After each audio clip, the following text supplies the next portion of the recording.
மாவட்டத்தில் நடைபெறக்கூடிய ஜல்லிக்கட்டு போட்டிகள் தொடர்பான அறிவிப்பை மாவட்ட ஆட்சியர் பிரவீன்குமார் தெரிவித்துள்ளார். தொடர்பான கூடுதல் விவரங்களோடு இணைகிறார் நமது செய்தியாளர் பாலமுருகன் இணைகிறார். வணக்கம் பாலமுருகன், எந்தெந்த தேதிகளில் ஜல்லிக்கட்டு போட்டிகள் அட்டவணை செய்யப்பட்டுள்ளன? கூடுதல் விவரம்.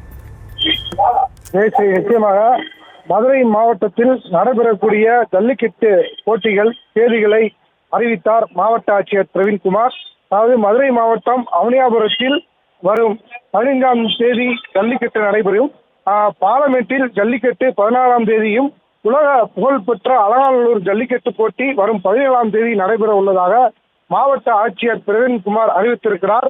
மதுரை மாவட்டத்தில் நடைபெறவுள்ள ஜல்லிக்கட்டு போட்டிகளை பாதுகாப்பாக நடத்துவது குறித்து மதுரை மாவட்ட ஆட்சியர் அலுவலக கூட்டரங்கில் நடைபெறக்கூடிய அனைத்து துறை அதிகாரிகளுடனான ஆலோசனை கூட்டம் மாவட்ட ஆட்சியர் தலைவர் பிரவீன்குமார் தலைமையிலும் நடைபெற்று வருகிறது. இதில் அமைச்சர் மூர்த்தி மற்றும் மாநகர காவல் ஆணையர் லோகநாதன், மாநகராட்சி ஆணையர் சித்ரா விஜயன் மற்றும் கால்நடைத்துறை மண்டல இயக்குநர் உள்ளிட்டோர் பங்கேற்று வருகிறார்கள். இந்த ஆலோசனை கூட்டத்தில் ஜல்லிக்கட்டு போட்டியில் மாடுபிடி வீரர்களுக்கும் காளைகளுக்கும் உரிய பாதுகாப்பு வழங்க வேண்டும், வரக்கூடிய பார்வையாளர்களுக்கு கேலரி வசதி, கழிப்பறை வசதி, குடிநீர் வசதி போன்ற, அதே போல் காவல்துறை அதிகமான பாதுகாப்பு பணியில் ஈடுபடுவார்கள் என்று பல்வேறு ஆலோசனைகள் வழங்கப்பட்டு வருகிறது. ஜெயந்திரே,